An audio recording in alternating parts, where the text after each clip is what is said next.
Trish and Rob McGregor welcome you to a place where all kinds of phenomena flourish. Voices whisper ancient secrets, signs and symbols are abundant. UFOs, ETs, ghosts, and even the dead move about freely. Here we meet authors, researchers, and investigators of the mysterious, the strange, and of the inexplicable anomalies that surround us. Step out of the everyday world and take a journey into the mystical underground.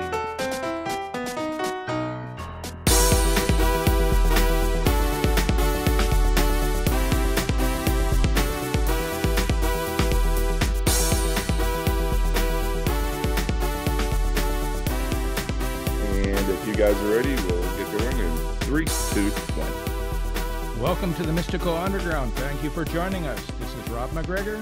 And Trish McGregor. And our producer and tech magician, John Posey. You can go to themysticalunderground.com where we make regular blog posts and where you can find out about our books. Among them are Phenomena, Harnessing Your Psychic Abilities, The Secrets of Spirit Communication, Sensing the Future, and Aliens in the Backyard. Our latest book is called Mind-Blowing Synchronicities, the latest science, stories, and research. Trish's latest novel, White Crows, and Rob's most recent novel is called Tulpas, story of mysterious beings created through deep meditation. Okay, if you are watching us on YouTube, we would appreciate it if you would take a second to click the like, subscribe and notification buttons, the subscribe and notification buttons, so you never miss an episode. If you prefer to listen to the show, it is available wherever you listen to podcasts, and please subscribe there. Okay, Jerry Sargeant is the founder of Star Magic Healing. He's a motivational speaker and an author. His latest book is Superhuman Potential, the Ultimate 5D Toolkit. He's known as the Facilitator and is a frequency healer and transformational expert who has redefined the meaning of total health and well-being. He merges subtle energy, frequency, quantum physics, visualization, and intention to catalyze profound transformation to the realms of the mind, body, emotions, and spirit. Welcome, Jerry. It's so nice to have you. Thank you so much for having me, guys. It's beautiful to be here. Yeah. So let's start out from the beginning. How did you discover these healing abilities and this gift? And what's your background in all of that, getting there? Yeah, I mean, I didn't really have any background in it. I kind of just stumbled upon this kind of, I used to have a very different life. I was kind of like a naughty boy and doing things that I shouldn't have been doing. And then I was involved in a car crash one day in Romania. And then that car crash, it sent me on a whole other journey because I saw a lady's soul leave her body after the car crash. And I went on this kind of journey. That was back in 2004 or 5. And then I started Star Magic in 2016. So that period from 2004 to 2016 was just a whirlwind of spiritual awakening, discovery, remembering, being introduced to fairies, angels, extraterrestrials, all different types of beings, spending time in mystery schools. I got taken to another planet on a spaceship, just loads of wild things that I did not believe in. And I thought was for crazy people, I got thrust into it and it all just opened up. And I had so many experiences that they were undeniable. So I couldn't say, oh, maybe, this was my imagination, or maybe this was just something different. No, I actually had full-blown vivid experiences, so there was no denying it. And I resisted all of this for so long. But then in the end, it was the universe it kind of squeezed me into this corner. And I was like, I'll hold my hands up now. I know what I've got to do and I'm going to do it. And I started Star Magic in 2016. And, from there, it's just grown and expanded. And we've trained loads of people in it. And these abilities, I don't think they're special abilities because we've taken so many people into our training that have never done healing before and now can do it. And used to be able to do it, and now I can do it. So it's something it's innate in every human, you know. Yeah. So what happened to you in that car crash? Were you injured very badly? W did you have a head injury? No, I was completely fine. So Oh, what? okay. Wow. Oh, well, I was asleep in the passenger seat of a taxi, and Huh. the taxi ran three ladies over. The first one came through the windscreen, smashed me in the face whilst I was asleep, got flipped over the car and died. Second one had her ankles cut off, and Wow. the third one was physically okay.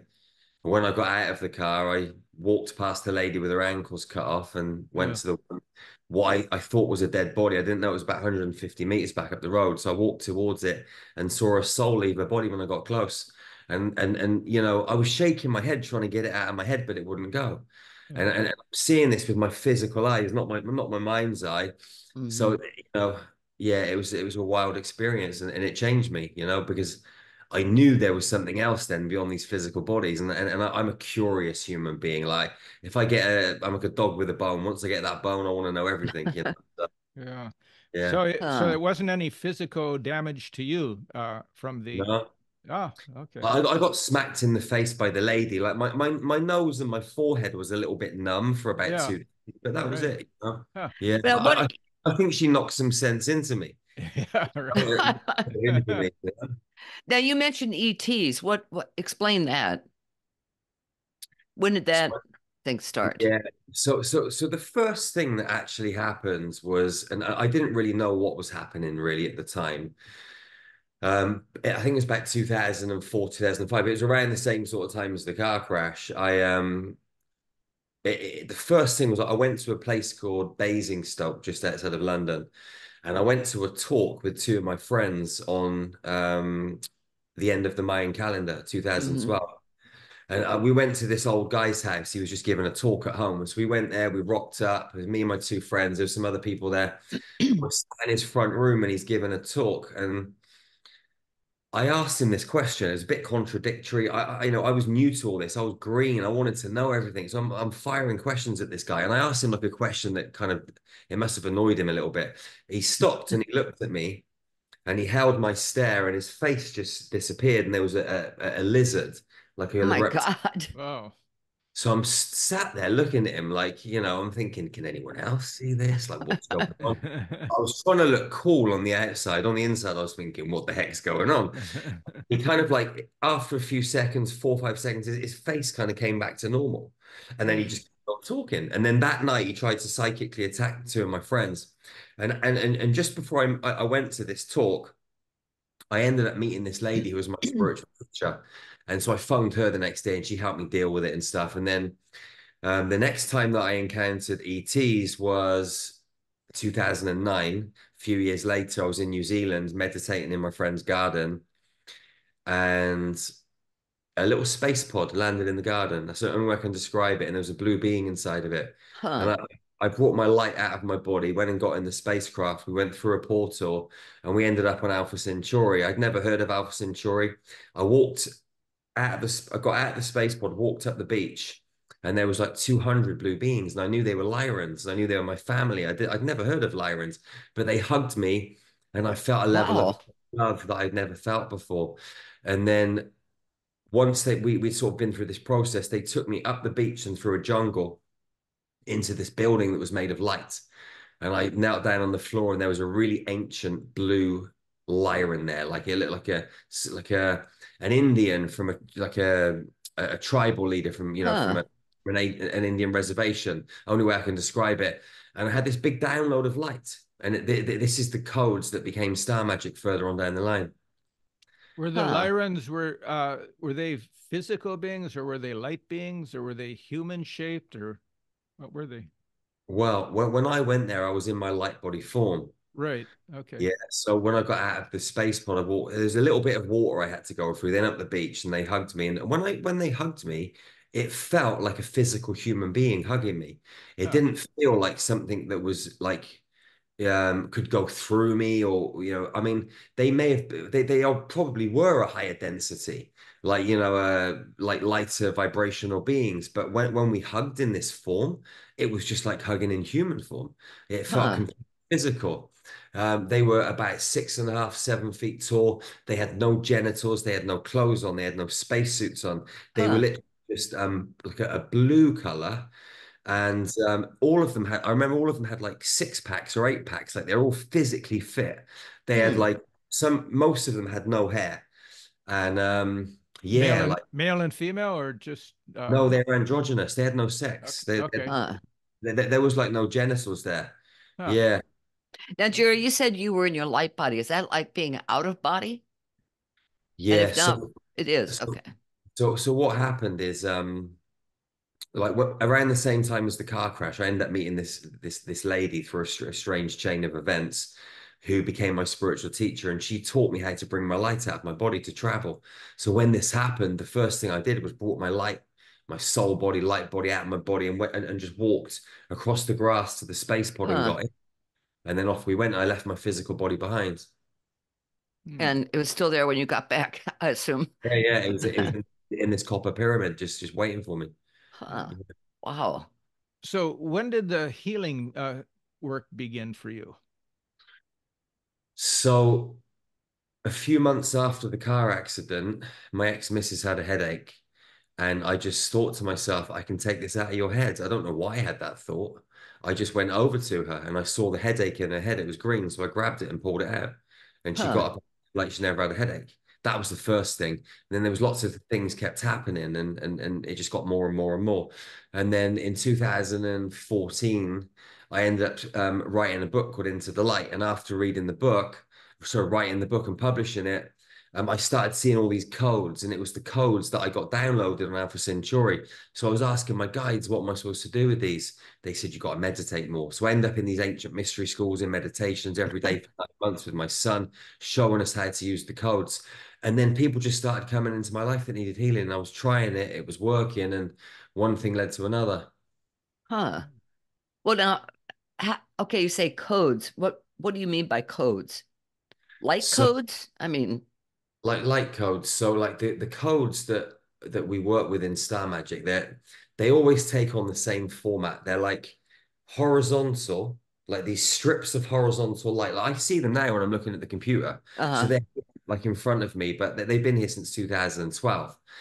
And when I'm looking through the codes, I see you, but the codes are like translucent, and they kind of Uh-huh. like they move and float.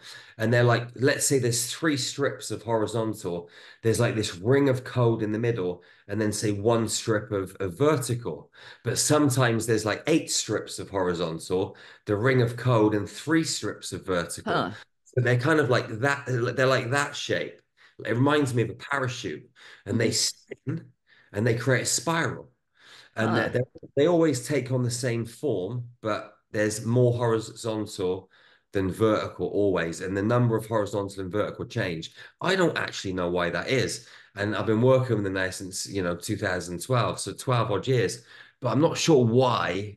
They're just must be just different frequencies and codes. But what I have to do when I work is just ask for star magic codes of consciousness for very specific things, and the right frequencies just come in, and then I work with them. Do So, you in have other words, you ask for particular codes for a particular ailment. Is that? Sometimes, yeah, and we've got, so these codes. What we've done is we've quantumly entangled them with easy to remember codes. So, like for example, we've got HF1, HF2, which is healing frequency one, healing frequency two. Mm, Got hundreds of different codes that we've created, which makes it easier for people to remember. hmm. do you have to change your consciousness before you do the healing, or can you be in normal consciousness when you So work? when we're training people, we take them through a process so they can go to the other side and change their brain waves, their heart rate slows down, so they can tap in and out of this information. It's good to do it when you're practicing, because most people when they're starting out are kind of like they're too in their head. Hmm. They're kind of rigid and logical to tap the field. So we take them through a process. But now I've been to the other side and back so many times, it's like I'm there all the time. So I Wow. don't have to kind of like be like There's no kind of Uh, on there, Okay. Yeah, and just huh. tune in. So, what are some of the miracle healings results that your clients have experienced? I mean, if you go to the website, I mean, Uh, you can watch so many videos. I mean, yeah. last year on our American tour, we had a lady got up out of a wheelchair, not walked for 12 years. She was 72 years old. And she got up and walked the very first day. The next day, she walked from the car to the room where we did the group healing on the second day, like with no assistance. We got it all on video. We had another lady with multiple sclerosis. Doctor, she'd not walked for 5 years. Doctor said, you'll never walk again. Second day of the group healing, she got up. She walked 30, 40 meters to the toilet. We walked next to her just to make sure she was okay, but she went to the toilet and walked back again. She came in on a motorized wheelchair. She Oh, left walking. We've had people with brain tumors. The doctors have said you'll be dead in 8 weeks. They're still alive 5 years later. We had people take their hearing aids out. I mean, all sorts of things: heart disease, fibromyalgia. We've had people with gallbladders or lungs that are either gone or damaged, and we've given them new ones. People with thyroids that have grown back. I mean, everything, kidneys, jeez. like what wild things. I mean, I sometimes wonder, like, like how is this happening? I know what we're doing, but it's still logically, it's like this is nuts. Yeah. This is crazy. Do you work? Have you worked with doctors? We've got Or are they doctors. afraid of you? We've got doctors that we've trained. Uh-huh. We've Yeah. trained Yeah. loads of doctors have come to Star Magic. I've got a doctor that I'm working with at the moment on a new project because we're launching a fertility clinic, and it's to help women get pregnant without Uh-huh. IVF and all Right. of that stuff. Because we've helped loads of women get pregnant. So we've got a doctor from Lebanon. He used to be a pediatric surgeon operating on babies and stuff. And he came to do our training. He came to one of our ayahuasca ceremonies. And so he absolutely loves what we do. And he just uses our stuff all the time. So we're kind of working with him moving forwards. No other doctors have kind of wanted to. I've approached different ones, but Mhm. they're too afraid, too scared, you know. Yeah. Uh-huh. And there was one doctor actually who he it was last year. He contacted me for a healing. I helped him out, and we were going to do something together. And he's a very famous man. You'll know who he is. And then he ended up dying in this very Oh, interesting sort of wow. set of Uh, circumstances a few days before we were supposed to do our podcast together. Yeah. Yeah, that's a uh, shame. Yeah. yeah. Because Yeah. medicine needs a paradigm shift, that's for Yeah. sure. Yeah, I mean, we were supposed to go to a medical clinic in California last year. It was specifically for cancer people with cancer, and literally a couple of weeks before we went, they turned around to us and said, "Listen, you can't come. Blah blah blah. Huh. We have to stick to our normal protocols." So someone's obviously got in their ear and talked to them Yeah. and that That's a sort of thing. shame. Yeah. Yeah. Have you had any trouble with authorities in England related to your healings? Yeah, I was arrested in 2018 for healing people with cancer. So God. yeah, I got a private investigator to look into it, and it was a cancer charity that funded the case. So I ended up I was in New York at the Conscious Life Expo with my son and daughter. I homeschooled them, and they were under 16 at the time. So I flew from New York back to London. We landed at 5 in the morning. We went straight to court. I took the kids with me, had our suitcases and everything. And the kids were under 16, so they weren't allowed in. So I went in.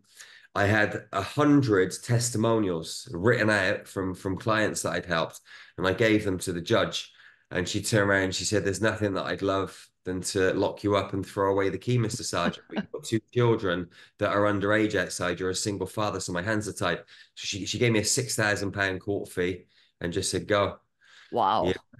Uh, Interesting. yeah. Huh. Well, I can see why you don't seek out doctors. I mean, that would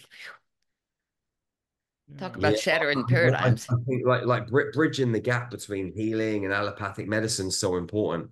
So I would always be up for working with anyone. I remember like years ago, like there was a guy and he was riding his push bike and he came up to a roundabout and a car was coming round, and he ended up crashing into the car. He went over the handlebars, and his head went through that little quarter light window at the back of the car. And he pulled his face back out. His nose was in the back of his brain. My His neck, God. his back was broke. Like, he was completely smashed. They had to airlift him to Frenchay Hospital in Bristol. And his girlfriend contacted me and said, listen, Stefan's in hospital, blah, blah, blah. He was Romanian. So he was in like a glass cubicle. Now, if it wasn't for the doctors, he would have died. He would have bled out. So it was really good that they got him to hospital. They stabilized him. They put him on some breathing tubes, all this sort of stuff. Anyway, the next day, I went down there and I said, listen, I'm his brother from Romania and I've just flown in. Can I please go and see him? Because only family members could go in. So I knew enough Romanian to be able to just sort of say those things. So I went in, and he was in bed. He was mangled. Like, they cut all of his, they cut the top of his head open, pulled his skull forward so they could push his nose out of his brain. So you can imagine all the stitches. He was messed up. Yeah. So anyway, I did some work on him. The devil was sitting at the end of his bed, sitting, like, trying to coach him to come with him. And anyway, I did the healing. I looked out the window afterwards. It was a completely clear, sunny day, no clouds apart from one cloud, and the cloud was in the shape of a cross. Wow. Anyway, I left him. The next day, he's pulled all of the tubes out of his nose. Day or so later, they've x-rayed him. He's got no broken bones in his neck, his back. Jeez. 5 weeks later, he was back at work, and the doctor said, you'll be in here for at least a year. Yeah. Huh. Wow. And you can watch all of that on the website, all the healing and the The thing testimonials. is, I think there are some doctors who are coming around, because I went to an orthopedic surgeon about my ankle, which is arthritic. And I told him I had gone to a healer who had really helped the pain. And he says, wow, that's fantastic. He says, the only thing the surgery does is heal pain. If you can find somebody who can heal your pain, stick with him. So, and I was kind of blown away by that, because I've never seen doctors who have that kind of openness. Yeah, that's cool. Yeah. It's unusual. Yeah. So you say that you easily move between realms to the other side and back. How about demons? Have you had encounters yourself with anything like that in your experiences? Loads. Yeah, right. Yeah. So we have a particular product that we call a shadow parasite cleanse. So we clean the parasites out of people. So if you look at a parasite goes into the animal or the insect, and it takes over the consciousness of it, feeds off of the energy and controls the organism and takes over the organism. There are entities, interdimensional beings that do the same thing to humans. So we call them shadow parasites because they behave like a parasite, but they live in the shadows because most people can't see them. And we do like a lot of satanic ritual abuse. So there's a lot of, people that get abused in the Masonic lodges, the church, different rituals. I mean, if you go to our website, there's a lady that gave a horrific testimonial. I worked with her. She was 2 years old, and her father cut off a little boy's head in front of her. My and God. and then put her in a coffin with snakes and spiders. I think it was for a day or 2 days, I can't remember. And then brought her out, and then obviously she's so completely traumatized and messed up. And then all these men in black gowns, they raped her one after the other when she was 2 years old. Jeez. So she went through all of this for many years, and she contacted me about 3 years ago. And yeah, I ended up helping her. But the story's crazy. I mean, yeah, I mean, if you go to the website, you can see me removing entities and demons from people on different trainings and seminars. And yeah, I mean, we do a lot of this stuff, and it's rife in the human race. A lot of people don't realize, but it's massive. How, And how do you detect them? I mean, if you're just a normal human being, how do What you know? when you say if you're a normal human being, you mean a normal human being trying to detect them, or detecting No, them I from? mean, just, in your daily life. I mean, how do you detect if if there are demons around you? How do you know? Well, I mean, for me, I just look, Uh, and I see. Sometimes I feel them. sometimes they're really tricky. I was working with a psychic lady from America 2 days ago, very famous psychic lady. And I don't know, several years ago, she went to a silver method seminar in America, and some Romanian guy who was running the silver method over there literally messed her up. He was having sex with her energetically. He put a lot of implants into her, ruined her Uh, business, ruined her podcast, and he injected her with this crazy stuff in the back of her ankle. I ended up finding a parasite in her eyeball, finding where he'd injected her. Got all of the energetic poison out. The energetic poison had given her cancer. You know what I huh. mean? It was nuts what had happened. And so anyway, like yeah, I went in and cleared all that out of this lady. You get all sorts of stuff like that. I mean, I saw all of this stuff. I could feel all of this stuff.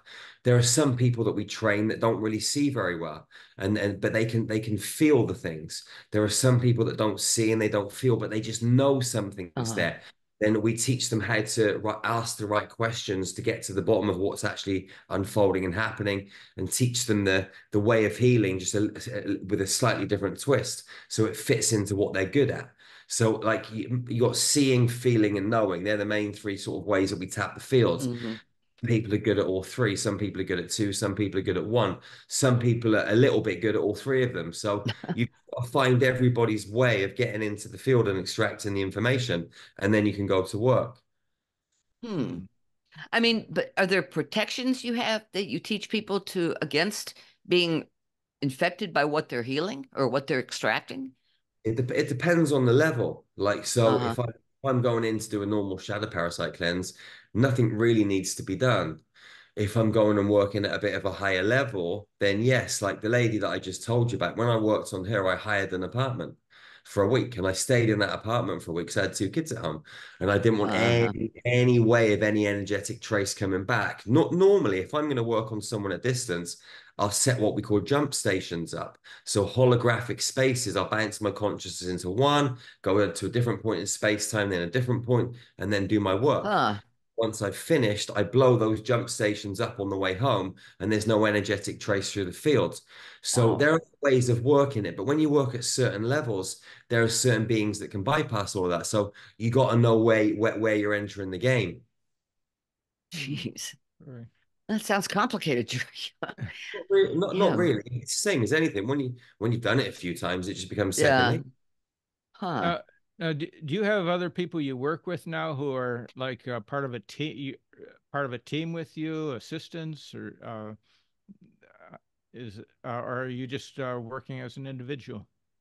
No, we've got a big team now, and we've trained thousands of people to use Star Magic. They're all like Right. using it all over the world. Inside like the business, we've got 30 people now that work for us. I mean, we've got, admin people and tech people and designers and Mhm. you know, different people for different parts of the business. And so, yeah, I mean, it's growing all the time. We're always taking on new people. Yeah, and most of it's remote, So because since COVID, everybody's in different Yeah. countries. Right. We've got Yeah. people in India, Australia, America, Romania, England, like Germany, like everywhere, all working together as a team. Where do you live? At the moment, um, I live in Wales, but Oh, in Wales. I'll be out of there in the next sort of 6 weeks. I'll be living in Romania full time. Huh. Okay. Yeah. Neat. Is is the Romanian country open to what you do? I mean, are they receptive to it? There are a lot of people that are. It's the Uh-huh. same in any country. I mean, any country, there's people that are into it, and there's lots of Mhm. people that are against it. Yeah. So, but there's a good community in Romania, but it's not really about going to Romania because there'll be people there that are Uh-huh. interested.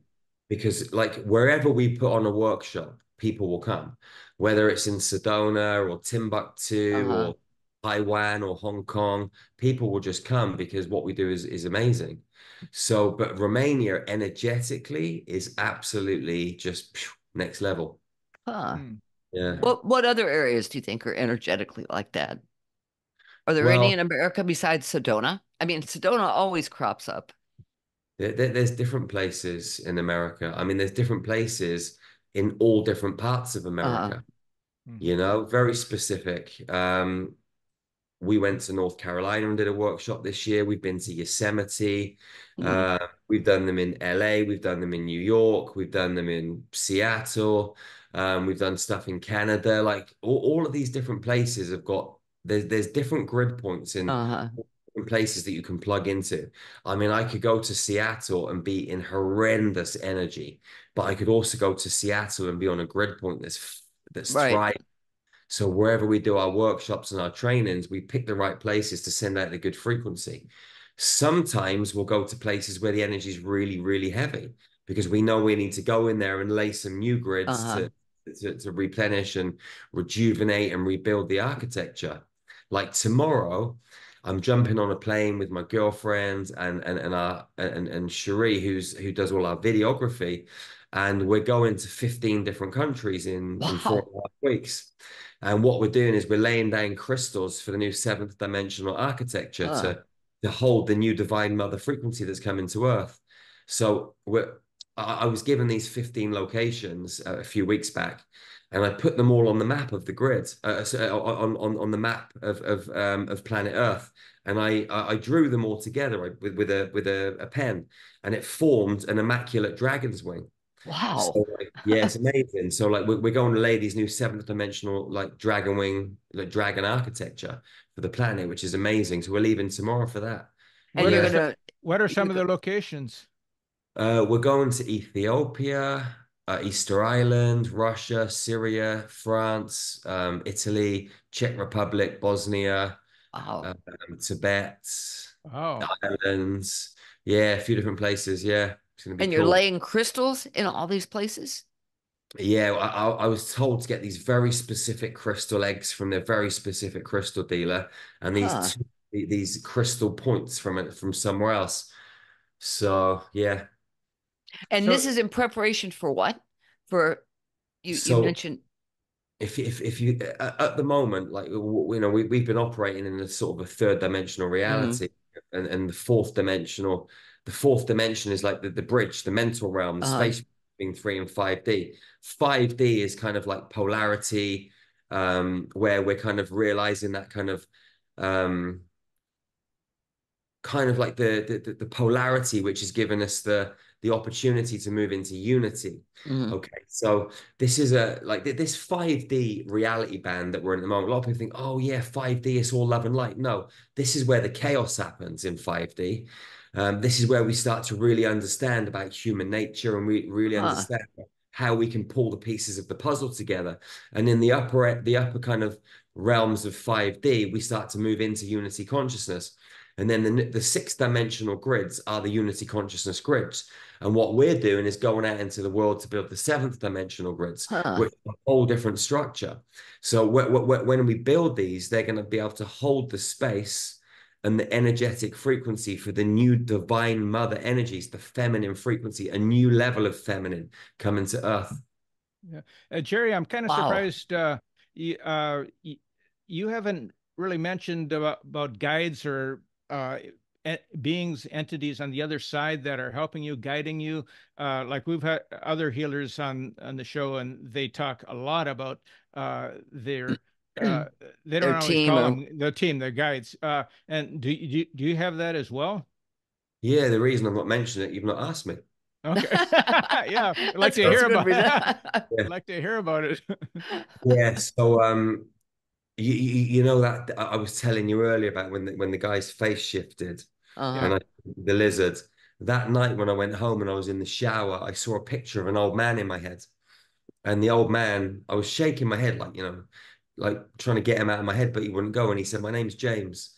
He said, "I'm here to help you because of the guys trying to psychically attack you." And he was my first spirit guide that I met. Huh. So, Okay. old man, I've got like my own kind of personal team. I've got Tanan. He's a Native American Indian. I've got Crusoe, who's a Portuguese warrior. Reza and Fluffy, they're two owls. I've got Layla. She's like a young girl that works with me all the time. Uh, Alana and Wisdom, two unicorns. They're from the Star Magic team. Got Gregory, he's a dragon. I've got Mator, he's a dragon. Chiron, he's a dragon. Um, You mean a literal dragon, right? Uh, yeah, Uh, they're literally a dragon. Yeah, yeah, okay. dragons. Yeah, yeah, yeah. I've got Deron and Derekwai, who are two Lyrans. Derekwai is the one that took me in the spaceship the first Uh-huh. time. And then I've met Deron since. And I've also got an army of crystal white and diamond lions and lionesses that go everywhere with me. Like loads of beings that I work with. Like whenever I go in to do a healing session, and this is what we teach people to, or help people remember, we're not really doing the healing. Mm-hmm. Yeah, like what we're doing is we're facilitating a process so the human being can self-heal. Because no one can really heal another human being. Uh-huh. All we do is create an environment so someone else can heal. So whenever I go in to do a healing, I always call upon my multidimensional selves. I bring all of my pieces of me back home into the now space, so I become super powerful. And then I just sit still. I do nothing when I'm healing. And Huh. everything's happening. The more you do, the less the healing takes place. When you kick back and just let it happen, but you got to set the grid up properly. So you set the grid up. You got to be in the frequency of love. You got to bring the right codes in, and then boom, you just sit there and let it unfold. It's like Huh. watching a movie, and then healing just takes place. When you Yeah. start to interfere with it, you get in the way. That's what we do as humans. We make things too complicated. Yeah, so that's why you're known as the facilitator rather than a healer, right? Mm-hmm. Yeah, Yeah, I mean, on the website, it will say, like we do energy healing, but right. it's just it's marketing. Ultimately, I'm a facilitator, and we train people to be facilitators, not Uh-huh. energy. But some people don't understand that. Like, we're training you to be a facilitator, but if we say we're training you to be an energy healer, then Yeah. people want to get involved. And then once they get involved, then we help them restructure their consciousness and help them understand you're not really a healer, you're a facilitator. But yeah, How do it just dragons help? depends on what you want to do. So Really? Wow. dragons are great for grid work. So dragons are great for traveling unseen. I could shapeshift into a dragon and just move through the grids, and no one's going to see me. No other Huh. being can see me. Dragons are they're great healers, but they're better for like the architecture, the grid work, the templates of the planet, Uh-huh. like working on a bigger, grander scale. But they're very, very good at holding space for anything you've got going on in your human Wow. reality. Yeah, I mean, Well, I couldn't be without them. well, Yeah. what do you see for planet Earth? I mean, obviously there's something you're working towards or that the Earth is working towards. I mean, for me, it's about, going through this ascension process. And it's not just about love and light. I mean, love and light is a massive key, and it's a massive component and element. And we have to return to that unity consciousness. And then once we've moved through unity consciousness, we move to fusion consciousness. And then we start to really alchemize as sisters and brothers and really become a family. And that's when things start to accelerate. But ultimately, we as a species, we're running off a template that is false. Uh-huh. We're running off a kind of like a set of codes and an architectural template that isn't allowing us to be fully superhuman and to travel in our Merkabas, to use telepathy properly and Mm-hmm. fluently without any interference, to use telekinesis, healing at distance, all of these things that are coming to the forefront of our consciousness. So it's about using light, frequency, sound, the codes to help people expand their consciousness and bring back online their original divine template and activate their DNA so that they can become superhumans again. Hmm. Once we do that, our mathematical code changes internally. And once our mathematical code shifts back to its original code, then we can start to move through stargates and travel interdimensionally, multidimensionally, just easy peasy. We don't need Wow. planes, we don't need cars. We're not going to need any of that stuff. So for me, that's the real mission, to help people remember who they are, that we're Stargate guardians. We're custodians of this sacred, beautiful planet, not just these small, measly humans that are supposed to get up every day and go to work and get a Mm-hmm. mortgage, pay it off and just get by in life. We're supposed to be the custodians of this massive green and blue ball. Not these measly little humans that are being controlled by governments and other beings. Yeah. It's supposed to Well, be Hey, sold for free. just real quick, yeah, sure. because the shirt just dropped back down below the screen, and for all the OCDs like What? me that are watching this, what does your shirt say? What does your Oh. shirt say? One One, love. one love, one heart, one human family. There you Okay. go. All right. I just Okay, wanted to great. get that in there because I heard because you said one love, one light, and I was like, I'm pretty sure that's what's on his shirt, but I can't see it. Yeah, So, there you go. all right. All Okay, right. yeah, now we can There see it it. is. Great. Yeah. I want that shirt. That's great. It's a So, cool shirt. so you said, Jerry, you said that our DNA needs to be reverted to where it was. What happened to it? Was something from the outside come into humanity, to human beings, and change our DNA to control us? If you go back through like human history, we kind of like play in cycles of time. And so many times these cycles have come round where we've tried to remember who we really are and work with the crystalline grids and reactivate our original kind of divine crystalline template. If you go back to the planet Tara, like hundreds of millions of years ago, we were angelic humanoids with 12 strand templates, which weren't really 12 strand, they were 13 strands. Like the whole key to all of this is the number 13. But that's a whole other story. Um, but we have had our gene code played around with multiple times. I mean, the planet Tara blew up. You know, there were crystalline wars there. You know, same as what's happening now. All the wars that are fought on planet Earth are not for religion, they're not for oil, they're not for anything else but power and control of the stargates and the grid structures, because it's all about energy. And so the same thing's happening on Earth. But what's happening now on planet Earth is we're kind of actually waking up and starting to take a bit of action. But we've got a long way to go. If you go back to Atlantis, Lemuria, Egypt, further back, even if you go back like 500 million years ago, when they had the first Adam and Eve and the first Garden of Eden, when they had the Andromedan Pleiadians down here trying to do the same thing and help create like an advanced species of humanoids here on this planet, they messed it up because they got manipulated by the planetary princes at the time. And they ended up getting relegated and sent back off planet because they couldn't do it. They were supposed to mate and create this kind of like amazing species, but they went off and mated with the local humans and basically messed it all up. If you look back to the Anunnaki, they came down to Earth and they played around with the humans as well, and they down regulated the gene code. Like, so humans have tried, they've come up, they've been like played around with and messed around with by beings from other planets that have come down to Earth. Like, our history is so old, you know, like we've been here before the dinosaurs. Hmm. You know, the dinosaurs, what, 350 million years ago? We had beings here before that. You know, Earth is ancient. And there's been so many times where we're going through this process of trying to bring this full 12 strand template back to you know back to where it should be, so we can be superhumans, and we've messed it up because Are we we've going to been succeed? demonstrated. I mean, this time, I mean, who knows? Who So, actually really knows whether we're going to succeed? Because well, a lot of people are in a false sense of security. A lot of people think that we're further on down the line than we are. A lot of people are, oh, when will Ascension be over? Oh, there's all these solar flares and blah, blah, blah. Oh, maybe 6 months down the line. No, we've got 40, 50, 60, 70 years to go until we get through this process. If we work really hard, and we are doing well. Whether we make it, I firmly feel that we will. But you just never know what's going to come out, what tricks that other beings have got up their sleeves. You know, the thing is this, right?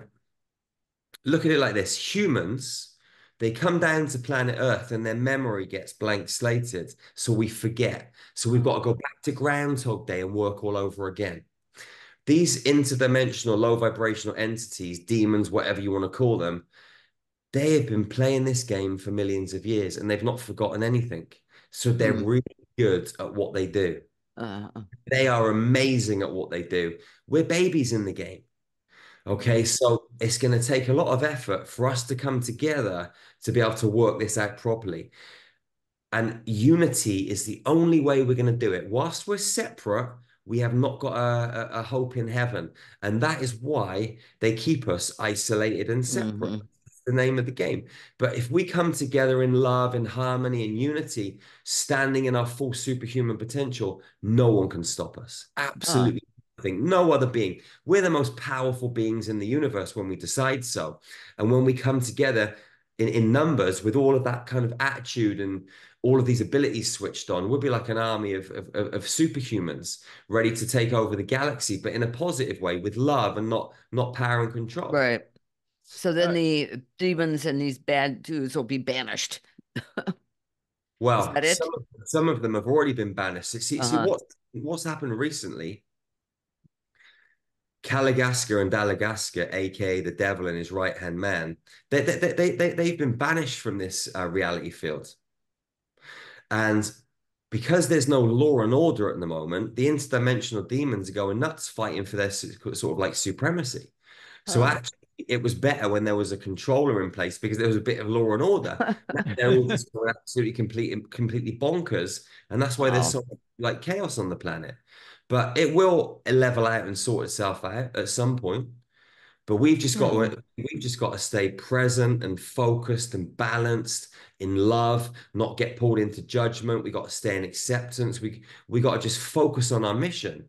And that mission is unity, love. At the same time, to realize that it's okay to let our fangs out. It's okay to let our claws out. Hmm. Sometimes we got to fight. Yeah. You know, sometimes we've got to growl. Sometimes we've got to let out that fierce and ferocious lion, lioness, spiritual gangster part of us. Otherwise, we're going to get trodden on.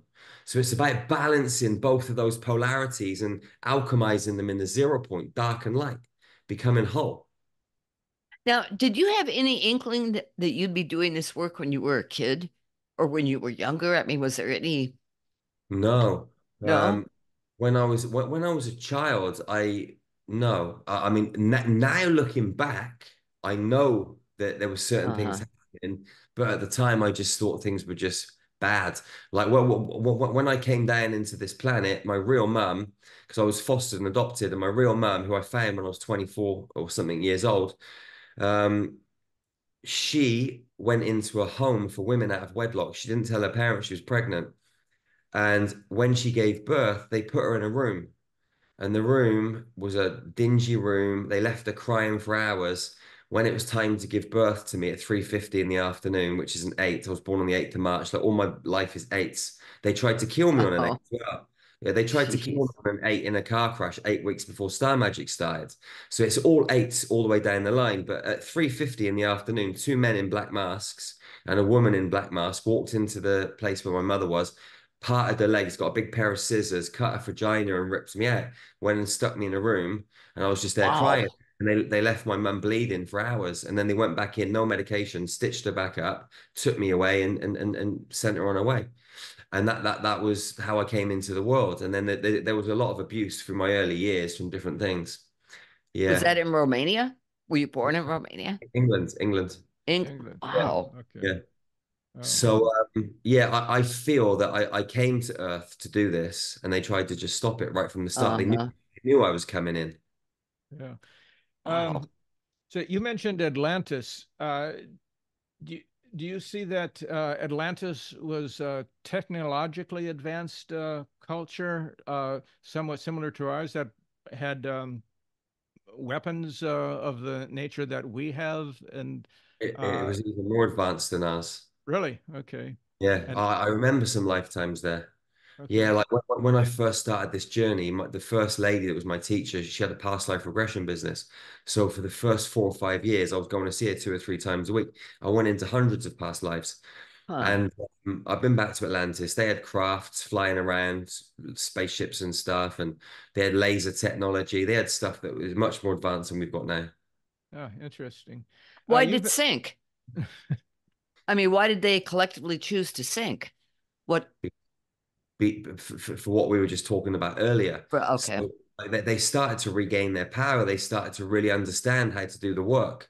Uh-huh. And other powers came in, interdimensional entities, and corrupted the beings at the time on planet Hmm. Earth, power and control.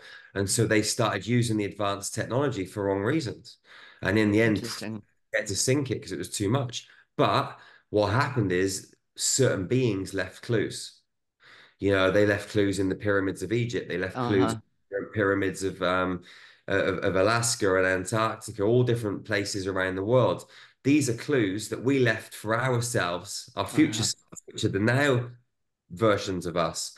You know, we were there in Atlantis and Egypt and back through human history, and we were leaving ourselves clues so that we could, you know, find them now and wake back up again. So Yeah, you go real ahead, real John. quick, yeah. So could it be, could it be that some of, so with all the AUP reports and everything and the UFO reports over the years, does it make sense that possibly this is us revisiting ourselves? In other words, maybe Atlantis or another future or another past civilization managed to get off planet and colonize another planet, and now they're coming back. Is that a possibility? Well, there are many other planets that are colonized. You know, when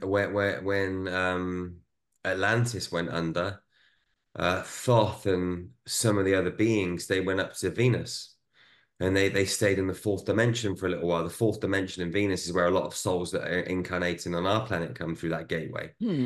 But there are many other like inter and multidimensional planetary environments where there are beings that are us. You know, there's us in our Palladian forms, there's us in our Sirian forms, there's us in our Arcturian forms. You know, some of them are other beings right now that aren't us. Some of them are other beings that are us. Like we're multidimensional, right? So, you know, we're in many spaces at the same time on Earth and other planetary environments. But it's possible for beings in another dimensional field to open up the gateway and come through and talk to us right here, right now. They just need to blend through the reality field. You know, they have that capability. They can sink down through the dimensions, which isn't really sinking down. It's just accessing because everything's in the same space at the same time, just on a different density. But they have the capability to drop in and get involved with us.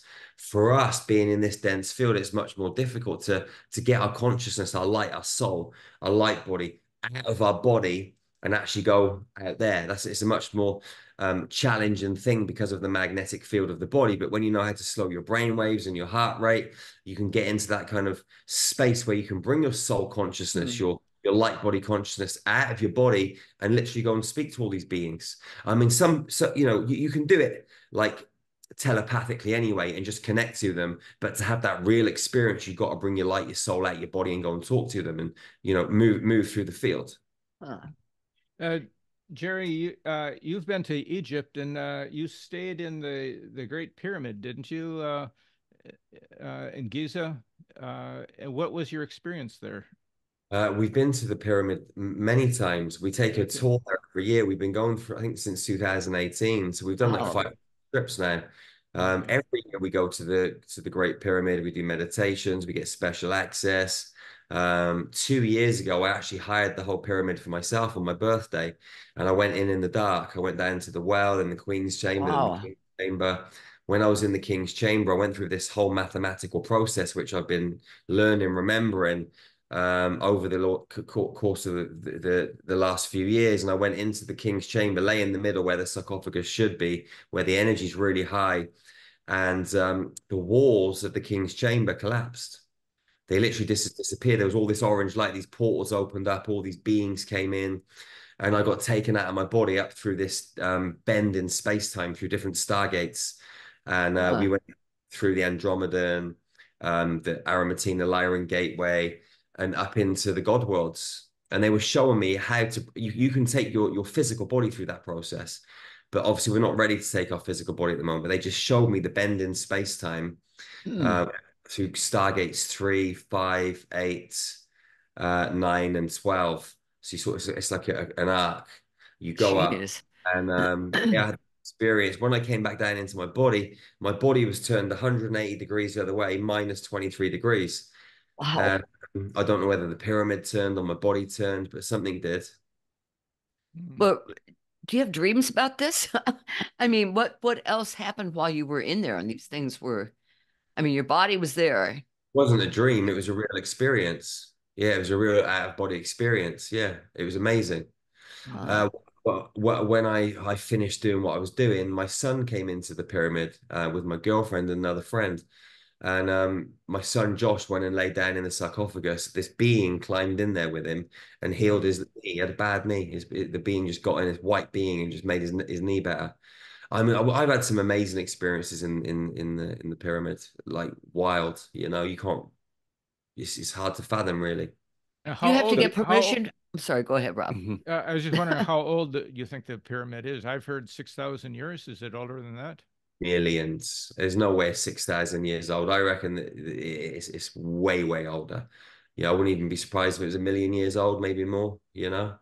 Yeah. Are you are your children following in your footsteps? Are they Yeah, my son works with me all the time. He's actually in America at the moment with one of our other guys from Star Magic, Tyler. We just did a retreat 2 weeks ago for men called Savage Man in Holland. So we were all there, and my son Josh went back to America. But him and Tyler are flying to England in 5 weeks once I get back from this trip, because we've got our next level 1 training in England. So they'll be coming back for that. And he's always with me doing everything. Yeah, yeah, he's amazing. My daughter, she works kind of behind the scenes, but she's working in Star Magic. So we have an app called Infinity where, you know, you can download it. You've got meditations, light language, yoga, breath work, all the things you need to be a high frequency being. And she works as a star buddy. So when people join Infinity, they book a free star buddy call, and the star buddy on Zoom with them and show them around so they know how to use the app. So she's doing that at the moment, and she helps me out with a few other things as well. She's awesome. Now, do you have to get permission from the Egyptian government to spend time alone in the Yeah. pyramid? Well, you can hire it. I think it's like $2,500 for like 2 hours. So you hire it, and there's certain rules and stuff, like Uh-huh. playing instruments and certain things. They don't like it in there. Yeah, the thing is, like when you go into the pyramid, the Great Pyramid, they switch the guards every 2 hours. So it's hard to get a stream of guards for the whole night, because I wanted to go in for Uh-huh. like 12 hours, but I could only I knew that the two sets of guards were going to be just who I needed them to be. But if I can line up sort of like 3, 4 sets of guards, I'd go Uh-huh. in, you know. Wow. I have to say what I initially heard was they changed the gods every 12 hours. But the That's it. guards, Maybe they I do got that you. too. I've got That's his accent. It's a British accent. I have an accent too, but yeah. Okay. So since you're outside of America, I'd be interested in your perspective of the energy in America versus Europe or other parts of the world. We seem to be kind of ethnocentric in this country We're about kind of messed up now. our place in the universe and the world. You You know, can, everywhere you go, there is good and not so good energy points. You yeah. know, well, I love coming to America. I Okay. absolutely love America. You know, I find America very open, very laid back, very free. You know, people just seem to always be up for it. You know, the people you meet in America is very different. In the UK, people are very kind of closed in a way. People are a bit lazy in the UK. If you go to America and say, "Listen, I'm doing a workshop in Orlando," and the person lives in Miami, they'll say, "Right, I'll be there." It might be a 10-hour drive. If if Yeah. you're in England and you're doing a workshop in London, but they live in Birmingham, which is 2 hours away, they're like, "Oh, let me know when you come into Birmingham." Like they won't travel. Energy wise, I mean, if you go to like places like London, I don't like going there. I'll go there for business and I'll go there to do workshops, but I can't hang around in London. It's so dense. You Mm, know, I'll go there if I have to for a meeting, but I'd rather be in the country, you know.